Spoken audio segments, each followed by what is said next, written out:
Are we truly free? Once, an emperor became very intrigued by a sage. The emperor used to ride around the kingdom on horseback at night and would notice that sage every night. That sage used to sit under a tree and would be lost in his own world, sometimes playing the flute, sometimes dancing, sometimes humming a song, and sometimes he would sit quietly and watch the stars in the sky. When the emperor rode out on horseback, he used to stop there to watch him. He would watch the sage enjoying himself for some time and then leave quietly. Gradually, he started getting so engrossed in watching that sage that he would not even realize how much time had passed looking at him. The emperor would stand behind a bush and watch the sage having fun in silence. He was so lost in watching this fun that he would himself return home entertained and refreshed. This had become a daily routine. One day the emperor got overwhelmed to the point that he fell at the feet of the sage and said, "Oh dear sage, I won't let you stay here any longer. Monsoon is approaching, and this tree will not provide you protection from the rains. Please do me a favor, come with me to my palace and stay there. Give me a chance to serve you." The sage immediately stood up, picked up his small bag, and said, "Let's go." Seeing this, the emperor went into a state of shock. He had thought that the sage would resist and say, "Which palace? What kind of palace? I am happy where I am. I don't want to go to any palace. I have long given up palaces and amenities."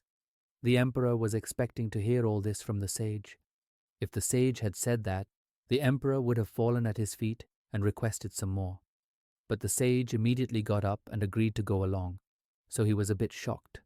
The emperor wondered whether he had made a mistake, whether this man had tricked him. Was it a trick to enter the palace? Maybe it was all a trap, and he had fallen for it unnecessarily.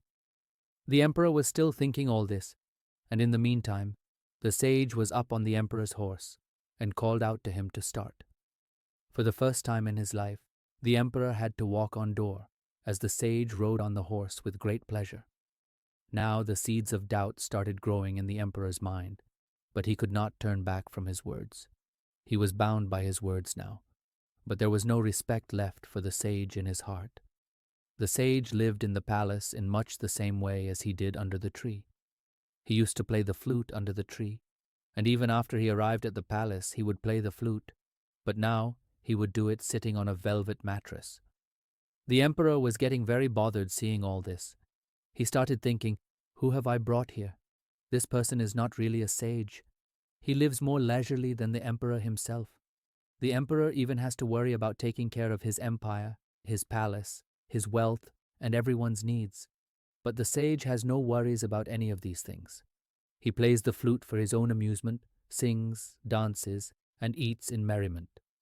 For 6 months, the emperor stayed quiet, but now the matter was beyond his ability to tolerate. One day the emperor asked the sage, "O sage, I am curious as to what is the difference between the two of us now?" The sage said, "Want to know the difference?" The emperor replied, "Yes, sir." The sage said, "Why did you trouble yourself for 6 months?" "You should have asked this when I climbed onto the horse, because I saw it had arisen in your mind that time itself. I remember your face when I picked up my bag and agreed to come along with you.